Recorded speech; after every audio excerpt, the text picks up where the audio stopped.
Good evening and welcome in tonight's news edition. The Prime Minister receives a copy of the 2023 annual report on the human rights situation in Jordan.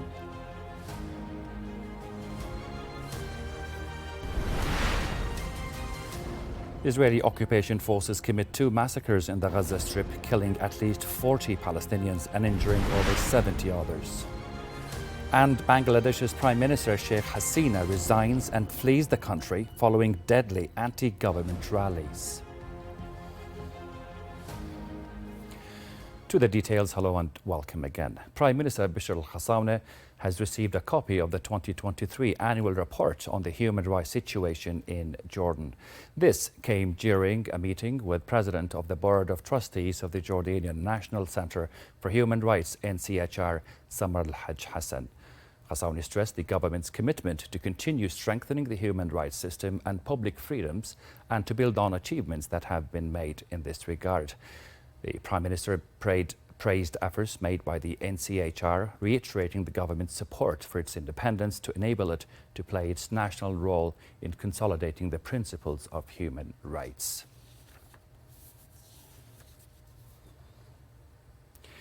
Over to the Gaza Strip, where Israeli occupation forces committed 2 massacres over the last 24 hours, killing at least 40 Palestinians and injuring over 70 others. Health authorities said the death toll from the Israeli ongoing onslaught since October last year has risen to close to 40,000, with more than 91,470 Palestinians injured. Yesterday, at least 30 Palestinians were killed and many others injured in Israeli strikes on 2 United Nations-run schools in the west of Gaza City. And in the occupied West Bank, a 50-year-old Palestinian woman has succumbed to her wounds. The woman was arrested 2 months ago during an Israeli operation in Jenin. Meanwhile, groups of Jewish extremist settlers stormed the Al-Aqsa Mosque compound in occupied East Jerusalem under the heavy protection of Israeli police. An official Palestinian source said the settlers provocatively performed their Talmudic rituals in the compound. Lebanon's health ministry said 2 people were killed in an Israeli strike near Maisil Jebel town in the country's south.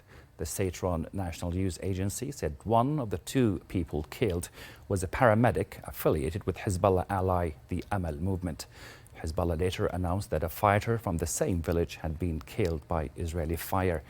Earlier, Hezbollah said it had targeted military sites in northern Israel with explosive-laden drones in response to Israeli attacks and assassinations in southern Lebanon. Bangladesh's army chief Waqar said he would form an interim government after the Prime Minister resigned and fled the capital in the face of overwhelming protests. The resignation came after 300 people have died amid weeks of protests that the authorities have sought to crush. Following last night's deadly violence that killed close to 100 protesters, including policemen, tension had remained high today as protesters called for a march in Dhaka. Thank you so much for your time.